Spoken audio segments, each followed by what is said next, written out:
Hey everyone, Nathan Rich here again. Today I want to take a look at Grokipedia and compare it to Wikipedia when it comes to controversial issues and see how it does, if it's better, more neutral, if it's thorough, that kind of thing. So let's take a look. For those of you who don't know, Grokipedia is a sort of Wikipedia replacement, or at least that's how it's billed, that was built by X or Twitter. And it's currently in the 0.1 version number, which is pre-release, basically, even though it's open to the public. It's being hailed as much more neutral than Wikipedia, in particular when it comes to political stuff. To give an example, one of the tweets that I saw about it compared the article on George Floyd from Wikipedia to Grokipedia.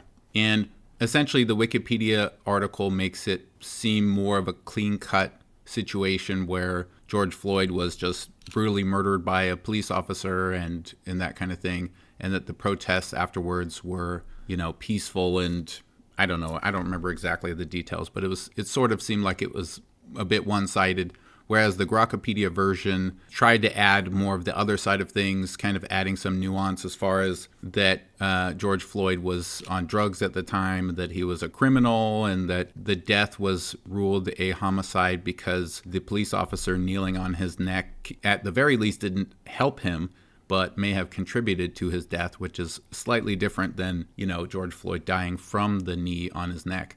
So this type of thing. Now, I'm not an expert on the George Floyd case, so don't comment. I don't really care. I'm just giving you an example of what I've seen on X as far as an example of what it's supposed to be more neutral about.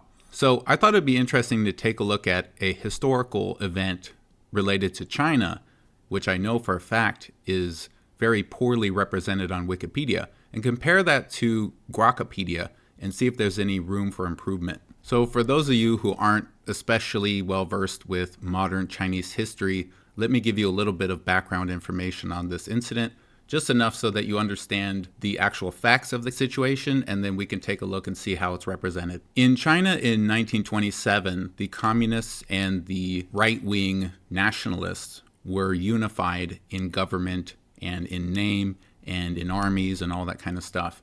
And the Chinese Civil War started this year. And the way that it started is that Chiang Kai-shek, the leader of the right wing, carried out a series of massacres that lasted several years all across China, basically just massacring as many communists as he could. So it started before this, but a lot of people consider that the beginning of this was what was called the Shanghai Massacre.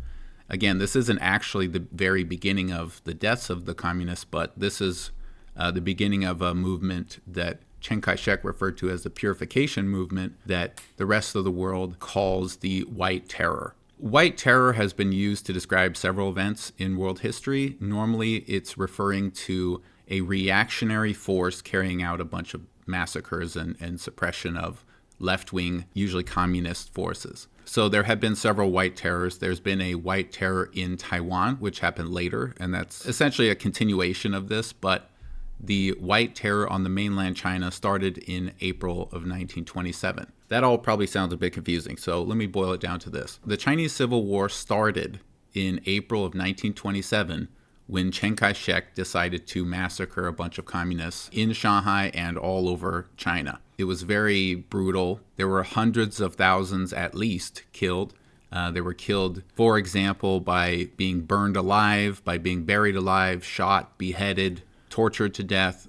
They were put in concentration camps, and it wasn't just communists. In fact, if you look at the numbers, it's impossible that it was just communists because the Communist Party didn't even have nearly as many members as the people that died. So a lot of it was communists, communist sympathizers, socialists, and suspected sympathizers thereof. As one example of an incident, women who had bobbed hair were suspected of being too liberal, and so they were put on beds, doused with gasoline, and burnt alive. That's just one example of the many different types of horrors that happened during the White Terror. So we're talking about an event that lasted several years, killed hundreds of thousands of people or more, was very historically significant because it marked the beginning of many different things: the start of the Civil War, the split of the right-wing government into a right wing and a left right wing, essentially. And a lot of complicated things happened that's sort of irrelevant. But the point is, those facts are completely undebatable. Like, these are just the cold hard facts of what happened, very historical. It was very widely reported and called the White Terror by Western sources, Chinese, Russia, Japan. It was very, very obviously reported, very, very clearly reported on and widely known. Let's take a look on Wikipedia and see how they talk about it.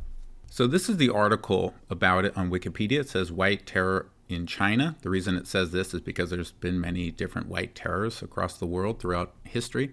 And when we scroll down, we'll note it's very small. There's really nothing here, right? We're talking about a years-long, hundreds of thousands or more people tortured to death, beheaded, executed, put in concentration camps, that kind of thing. So it's almost nothing here. If we look at the history, we can see that this article was added in July of this year, so about 5 months ago. Now, something that you can't see from this history is that this article used to exist a long time ago, but it was later merged into the Shanghai Massacre. So this entire thing used to exist, and then Wikipedia just deleted it and essentially said, oh, it's not important enough. This is all just under the name the Shanghai Massacre.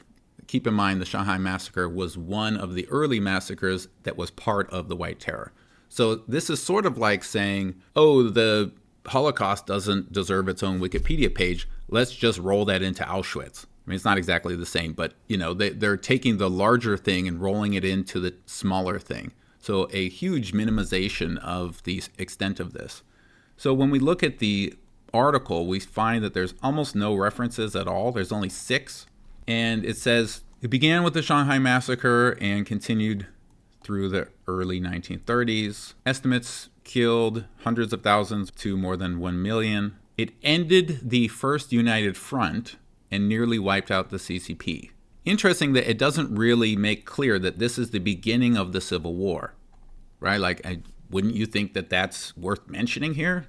Here it says, a CCP-led workers' movement gained control of parts of Shanghai. Cheng and the Nationalist Army were welcomed into the city later that month. Regular units of the Nationalist Army allied with criminal organizations such as the Green Gang, also the Red Gang, by the way, which is never mentioned anywhere on Wikipedia at all, and began massacring CCP members, trade unionists, and others they contended were radical. Women with short hair and unbound feet were presumed to be radical and became specific targets of the White Terror. Nationalist forces often mutilated and displayed their corpses in an effort to cow people. Here you can see that the CCP lost many thousands of people. You can't just subtract 10 from 58 because you have to remember they were also growing at the same time. So many, many thousands of people were killed from the CPC. Then it sort of muddies it a bit. It says, oh, some were killed in battle or executed, some defected. I don't know why that's relevant. And then it kind of says that some of the survivors went essentially to the fields to reorganize and rise up again. And there's a whole storyline of that as well that's not represented here, of course. And there's literally one person mentioned that was killed. That's it, presumably because she's one of the early female communists. So we're talking about a massacre in which hundreds of thousands of people died, and there's only one person listed that was a victim. We see that Chiang Kai-shek committed the massacres. It's not exactly clear why he did it from this article. It's just sort of seems like it's the communists' fault because they took over Shanghai, but then let Chiang and his troops in. It's all a bit murky. Now, I know the story. A lot of you out there may know the story of how this actually went, but it's a little bit irrelevant to what we're looking at. The point is, this article sucks. It's totally barren. There's really nothing going on. And when you read this, you don't really get any sense of the gravity of this event. I mean, it just sort of looks like some vague thing that we don't really have any information about. So let's take a look at the Shanghai Massacre page. Remember, this Shanghai Massacre page used to contain the White Terror of China in it. This new page is branched out. So maybe that's why some of the stuff is missing. So let's take a look at the Shanghai Massacre page. So first, I would say when we scroll down, just taking a look at the article, we can see it's a lot longer, but it's still not especially long. And we see that there's 5,000 to 10,000 killed, it says. there's a bunch of this sort of Chinese terminology and different names and stuff, which seems not very important, but it's all listed here as if it's super critical for you to understand. This huge portal. But before we look at the article, let's take a look at something very strange about this article, all right? The pictures. So here we have a picture that says it's communists being rounded up during the purges. Here we have a picture of Chiang Kai-shek, looking very much like a military guy. We see one picture of a communist being beheaded. And we see a picture of the nationalist government establishing afterwards, okay, due to the split. And then we see a picture of a memorial, and that's it. So, in this Chinese massacre that happened, it says 5 to 10,000 killed. And we see one picture of one person dying, a good picture of the person who perpetrated the violence, a picture of a government forming, a picture of a memorial. All right? Now, let's compare these photos to the photos that we see of a more America-centric massacre that was a highly politicized massacre in its day. So that would be the My Lai massacre. This is a massacre that happened during the Vietnam War, perpetrated by Americans. So this is an article on Wikipedia that has a lot of political charge to it, okay?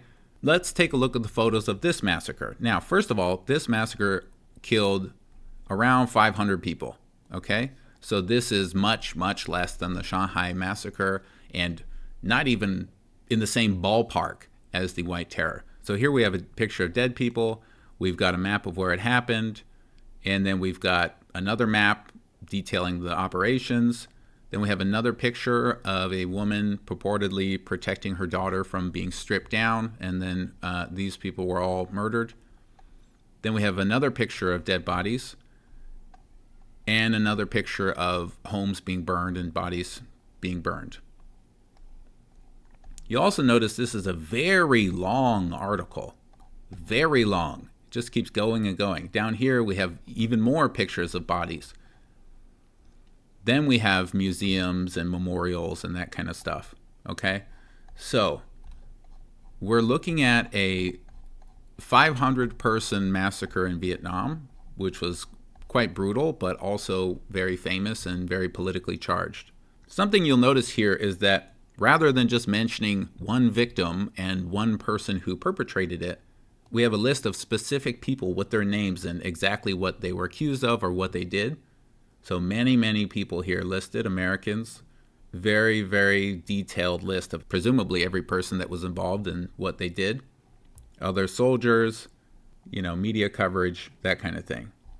So to me, as a researcher, when I look at this Wikipedia article, there's stuff about the layout and everything that is a bit obnoxious. I don't think the pronunciation is super important to read about this, for example. And they spend a lot of time and energy. The whole first 2 sentences is dominated by the pronunciation. So I don't know. There's little details like that is kind of not great. But the article itself is good. It's structured well. It gives you a weight of the event.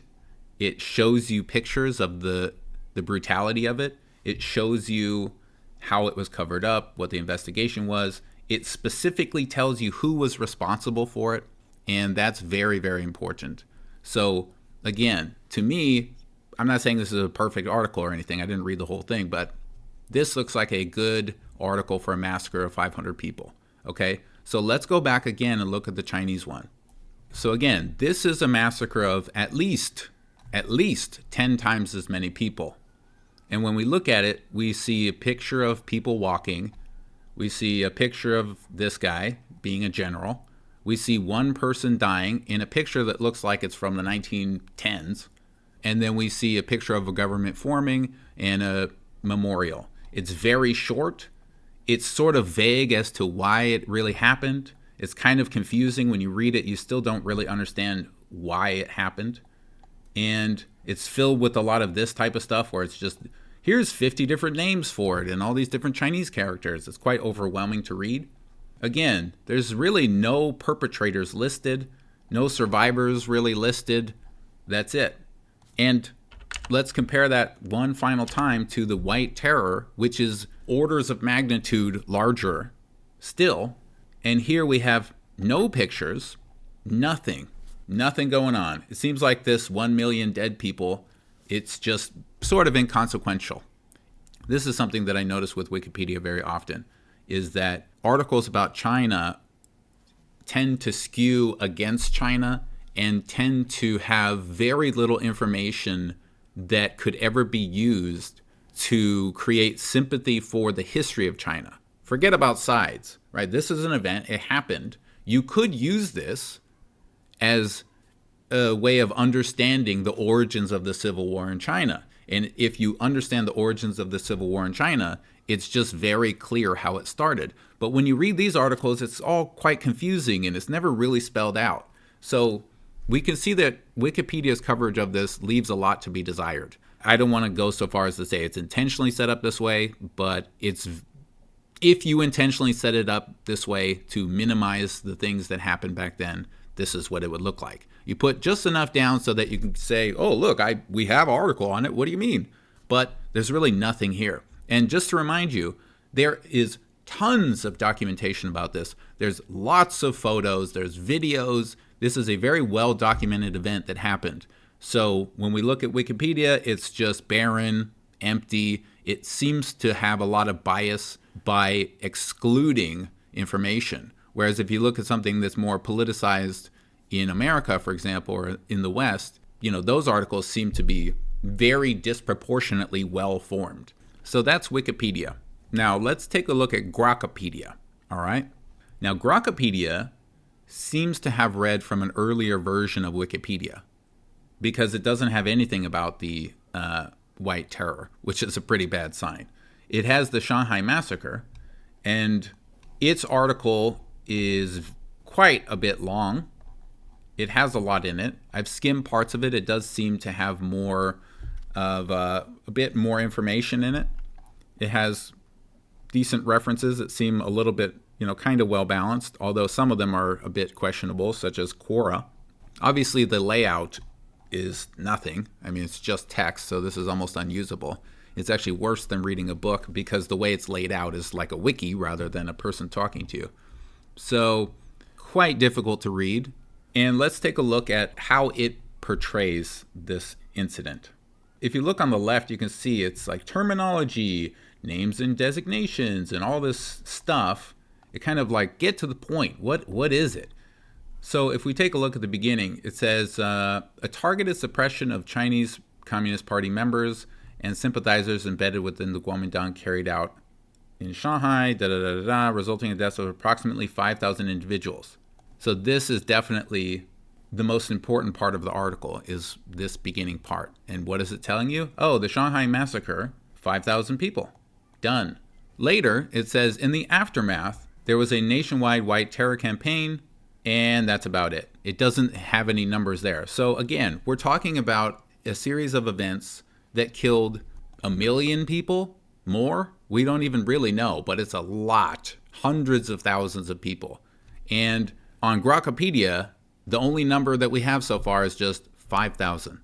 And this is a very common problem that Wikipedia had, and Grokipedia is inheriting that issue. So I'm skipping right past the question of, is Grokipedia more neutral? Is it worded better? Because that's almost beside the point. This event has almost no gravity at all on Grokipedia. It's like it didn't even happen. These 1 million people never died. All we see is 5,000 people died. And the biggest problem really with Grokipedia and Wikipedia, but even more so Grokipedia, is that you have this 5,000 individuals and you scroll down and you scroll down and you're scrolling and scrolling. And it's just so long and boring if you're just looking for some answers on what is this thing. And you never really get to understand the depth of this incident. It just sort of reads like a dry list of data points without actually telling you the basic facts. And that is really the biggest problem with Grokipedia from my point of view. There's a lot of other issues that I assume they'll get sorted out as the version number goes up. But the real issue that I'm seeing is all of the intentional or otherwise blind spots that Wikipedia had with regards to this type of thing are inherited by Grokipedia, and then they haven't really, I don't know if they've even thought about it, but they haven't devised a way to fix this issue. Because if political actors change things and remove things on Wikipedia, Grokipedia, using them as a source of its, or a seed for its information, at least in the beginning, inherits that problem. Then I think what they do is they sort of go through the references that Wikipedia uses and then goes through those and tries to do better citations and maybe correct things here and there. But that's not enough, actually, because this series of incidents went on for years, and again, heavily documented in English and Chinese and Russian, Japanese. All kinds of countries knew all about this. Remember, there were foreigners in China observing this happen. So there's lots of reports, lots of firsthand accounts. It's not disputed by anyone. And yet, for certain political reasons, it doesn't really have a presence on Wikipedia. It finally got its own Wikipedia article again, even though it was deleted before. It's got a new one, but it's tiny. And then Grokipedia doesn't even have the White Terror at all. It has the Shanghai Massacre, and that leaves you at thinking that, well, Chiang Kai-shek, he killed 5,000 people, and there was a 20,000 word article about it that's so confusing nobody could ever get through it, and I guess that's what that was all about. When in reality, we're talking about hundreds of thousands of people dead, the start of the Civil War, we're talking about the split of the government, Chiang Kai-shek starting a new government. And this point is very, very important, by the way, because for all those people out there who use this talking point of, oh, the Republic of China since 1912, we've been China since 1912, all this kind of stuff is, what do you mean we? What are you talking about? The Kuomintang and the ROC that's in Taiwan has no lineage to 1912 at all. The government split multiple times, was restarted in different cities, and all this kind of thing. So this is a separate point. But what I'm saying is that the fact that these incidents started the Civil War, split the government into different states, essentially, caused so much death, and was such a critical part of Chinese history to understand, is totally lost by Grokipedia and by Wikipedia. So with this particular subject, I would say that Grokipedia is overall worse than Wikipedia, because at least with Wikipedia, you have 2 articles now, and there is at least some basic way to find out that it was about 1 million people dead. I mean, when I search for 1 million in the Grokipedia article, it's just nothing. And the Grokipedia article also just sort of rambles on endlessly about all these things that happen afterwards, but doesn't really explain to you the basic storyline of what happened. So for point 1 version, I mean, it's interesting. I worked in technology for a very, very long time. I built stuff like this before AI, and using different methods, but similar types of things that are scraping information and reconfiguring them and rebuilding stuff. I would say that this is it's interesting. I do wish for the demise of Wikipedia because of its issues. It's so highly politicized. It's so rabidly anti-China. So it would be nice if Wikipedia will die a painful and much deserved death. Can Grokipedia replace it as it's working now? Absolutely not. Because the thing is, Wikipedia is dictated by whatever super proactive political partisans happen to be bored enough to endlessly fiddle with articles.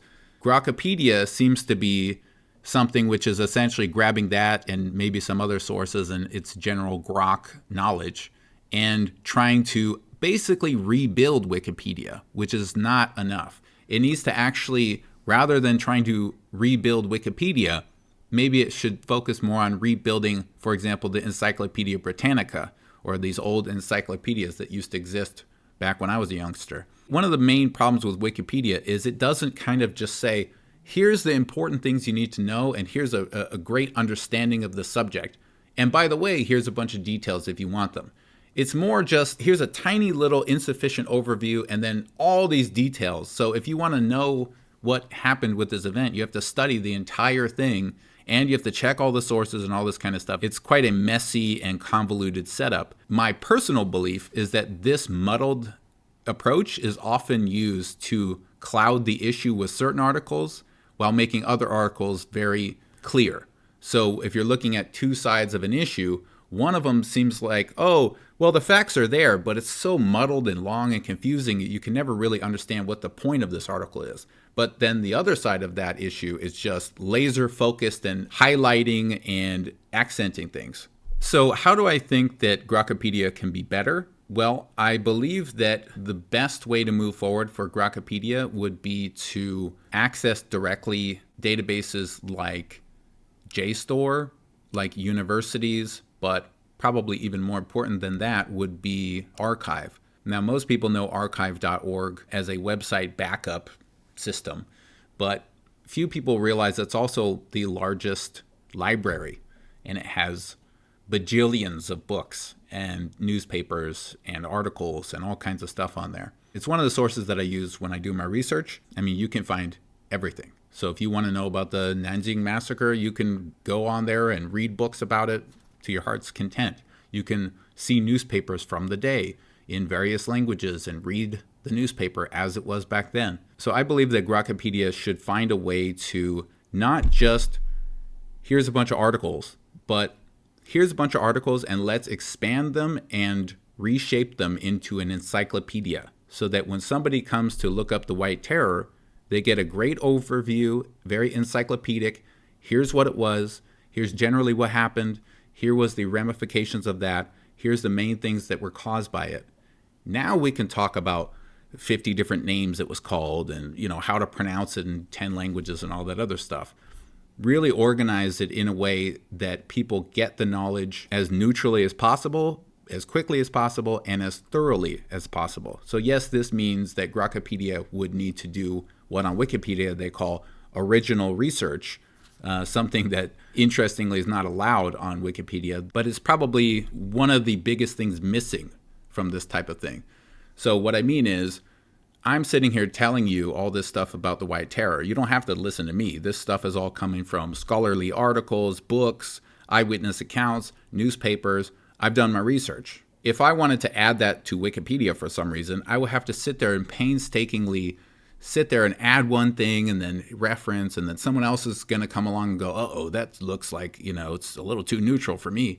And then they're going to contest it, roll it back, and it's this whole struggle where it's actually just a fact based on something that is very clear and proven. So my point is Grokipedia should be able to present these facts in a very neutral way, similar to how a book might be written, where you say, according to this newspaper, this happened.